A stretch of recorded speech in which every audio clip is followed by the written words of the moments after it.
Welcome to the Pivot Point Podcast. I'm your host, Julie Kratz. This season, I'm focused on sharing stories and ideas from experts on diversity and inclusion.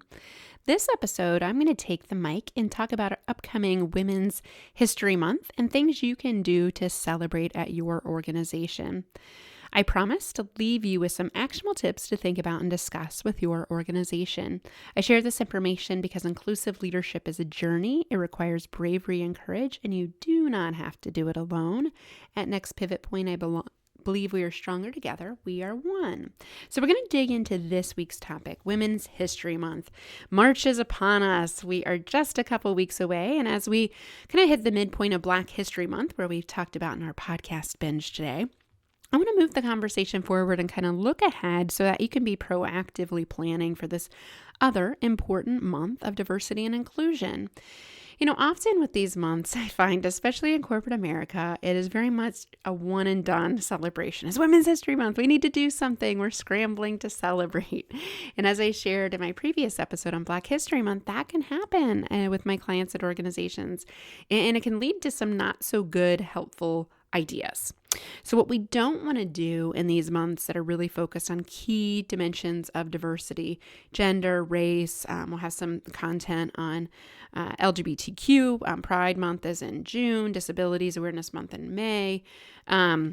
We also have overall diversity and inclusion awareness month in April. So lots of great months coming up where, hey, if your organization is wrestling with diversity and inclusion and doesn't know where to start or what to do, these give great excuses to start a conversation about it.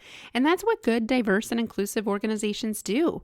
They have this candid conversation, and it's tough and it's real, and they don't dance around the real issues.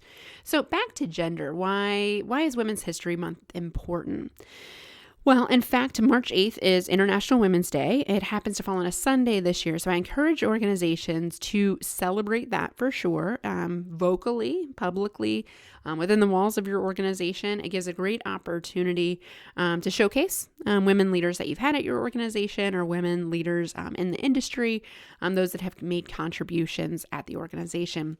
So perhaps, like many of my clients are celebrating it on Monday, March 9th this year, since that is the first work day, I think there's a few things that you can do that are really simple. First and foremost, and you can do this if you haven't started planning yet, assemble a panel of women leaders to talk about what it's like to be a woman in the workplace.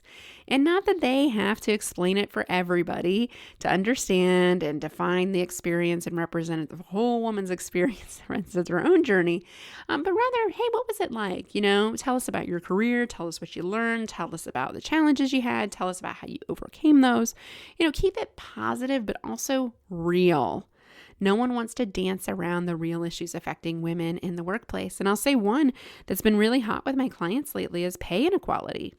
There's a lot of data that shows in general across most industries and functional areas that women make about 82 cents on the dollar to their male counterparts. That does change in certain industries, but that's primarily for white women. Women of color, so African American women, it's about 10 cents less than that, and even less for Latino women. So think about what that means. Now, Asian women make a little bit more, oddly enough. So there's lots of stereotypes and bias leading to that as well. So the ugly truth is, in most organizations, pay inequality is an issue. And I think candidly talking about that, what you're doing to measure that, what steps you've taken, what you know, what you don't know. And it doesn't mean everyone needs to share what they make for a salary. But I do think saying, hey, we are measuring that, we're looking at that actively. We may not have the data yet, but that is certainly something that's important to us. And we want to make sure people are paid fairly, paid equally for equal work. And so however you want to message on that, I think dancing around it or not talking about it is a huge mistake. And I do see some of my clients doing this, and quite frankly, I advise against it.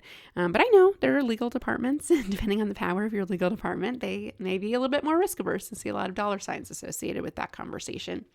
But in organizations like Salesforce is a great industry leader that measures that every 3 months, does an audit, shores up the pay, and as they're making making new mergers and acquisitions, they're very careful and strategic about how pay does not become a problem as they're acquiring legacy organizations, because that can become an issue. Even if you've got everything buttoned up, just going on cruise control doesn't mean that the problem is going to stay not a problem. So that's one issue. I think that's really important to lead with transparency. Another one for women, and this is really hot too, is gender bias in the workplace. So a lot of my clients have done unconscious bias training.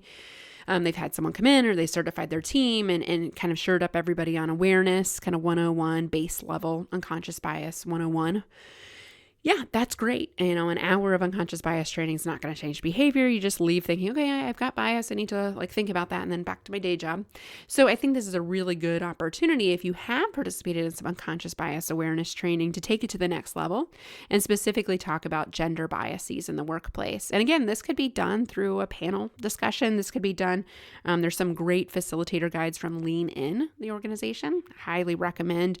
They've got some prompts and cards to get the conversation started, like roundtable discussion type of event. But if talking about what biases women experience, and so the ones that are very salient and very common amongst women leaders are key areas that Joan C. Williams found in her work for what works for women at work. And good news on that, she has some great free videos online that you can circulate at the event, watch it, short videos, or before the event, come prepared to discuss this. But we're going to get together and talk about gender bias. There's a tightrope that women walk between masculine and feminine, having to be just right in the middle. There's a tug of war between women perceived to be fighting for positions of power, since there's only a few coveted positions usually for women in most workplaces. There's the prove it again bias, where you have to keep proving that you can do the job because people haven't seen a woman do it before. Whereas men, we often judge on potential and say, hey, yeah, sure, I'll figure it out. He hasn't done it before. A woman does it, it's like, okay, let's see her do it again and make sure that it's right. And these are all big ones. The biggest one, in fact, though, is the motherhood penalty. And we think this is why the pay gap persists as well. That when women are at the childbearing years, or certainly when they are primary caregivers, as in most American households, women are the primary caregiver. Not always, but in most. We make a lot of assumptions that she doesn't want to be promoted, she doesn't want to travel, she doesn't want to work long hours. And that's just certainly in 2020, that's just not reality anymore. That's a little bit of Mad Men era, 1950s kind of thinking. So we have to adjust our thinking about what it means to be a caregiver, and especially men as fathers. What does it mean to be a father versus a motherhood? And are we placing unfair emphasis on motherhood versus fatherhood? And just look to your parental leave policies to guide what's a priority at your organization. I think it's really important to ask questions about those policies and how they can be more inclusive, especially for adoptions, for the LGBTQ plus community. That's very big.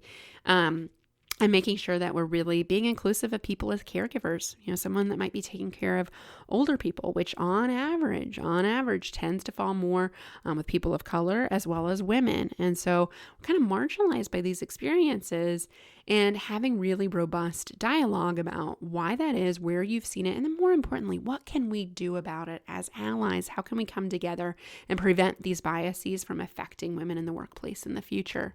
So those are some great ideas.